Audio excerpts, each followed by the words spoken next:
Good day, viewers, and welcome to Ben Tourist TV. I'm Jessica, bringing you the latest news on national, international, and sports news. Let's begin with our top stories. National news. 20 billion naira's fraud. Court grants Ex-AMCON Boss Bail, convicts co-defendant.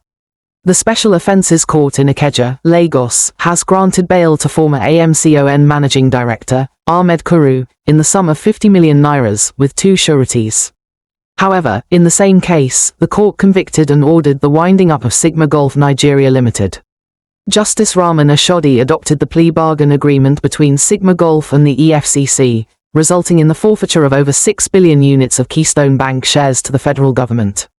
While Kuru pleaded not guilty to the charges, the company, represented by its chairman, Umaru Modibo, admitted guilt. The EFCC stated that AMCON funds worth 20 billion nairas were misappropriated through Heritage Bank for the acquisition of Keystone Bank. Kuru's bail conditions require 2 sureties, proof of tax payment for 3 years, and screening by the court. The trial continues in March and April. NRC, APM terminals relaunch Apapa-Ibadan standard gauge rail for container haulage.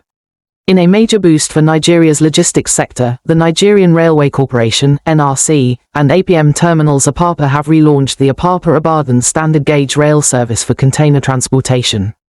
The service, which began operations in September 2023, will now run 3 times a week, helping to decongest Lagos roads and improve cargo movement. Speaking at the relaunch, NRC MD Dr. Kayode Opeifa emphasized the economic impact, stating that over 362,000 tons of cargo were moved in 2024. APM Terminals also announced a simplified payment system to improve efficiency. The initiative aligns with President Bola Ahmed Tinubu's renewed hope agenda, aimed at reducing logistics costs and poverty. Wike laments influx of Almagirian FCT, sets up committee. The Minister of the Federal Capital Territory, Nyesom Wike, has set up a committee to address the rising number of Almajiri children in Abuja. The FCT Commissioner of Police, Olatunji Disu, disclosed this after a security meeting, stating that security agencies will monitor the activities of Almajiri children, focusing on their welfare and education. The committee, comprising the police, DSS, and civil defense, has been given 2 weeks to submit a report. Meanwhile, 5 suspects have been arrested for various crimes in the FCT. Nigeria ranked 140th out of 180 on 2024 Corruption Index. Transparency International has ranked Nigeria 140th out of 180 countries in its latest Corruption Perceptions Index. However, this represents an improvement of 5 places from 2023 and 10 spots since 2022.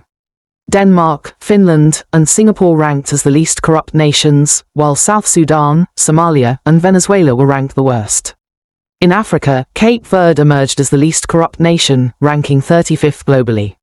The report highlights the ongoing fight against corruption worldwide, emphasizing the need for stronger measures to improve governance. International news. Pope calls Trump's migrant deportation plan a major crisis. Pope Francis has strongly criticized U.S. President Donald Trump's planned mass deportations of undocumented migrants, calling it a major crisis that threatens human dignity. In a letter to U.S. bishops, the Pope acknowledged a nation's right to protect itself but condemned the suffering caused by large-scale deportations. He warned that such policies harm families and increase vulnerabilities, urging Catholics and global leaders to show more compassion toward migrants. This statement comes as Trump's administration moves forward with its promise to expel millions of undocumented immigrants. Sports news. Chelsea star Sam Kerr cleared of racial harassment charges. Chelsea striker Sam Kerr has been found not guilty of racially aggravated harassment after calling a British police officer stupid and white during an altercation in London last year. Kerr denied using race as an insult, stating that her remarks were about power and privilege. The jury cleared her after deliberating for over 4 hours. The Australian captain remains sidelined with a knee injury but continues to make headlines off the pitch. That wraps up today's news. Thank you for joining us on Ben Tourist TV. Stay tuned for more updates, and don't forget to subscribe to our channel and follow us on social media for the latest headlines. I'm Jessica. Have a great day.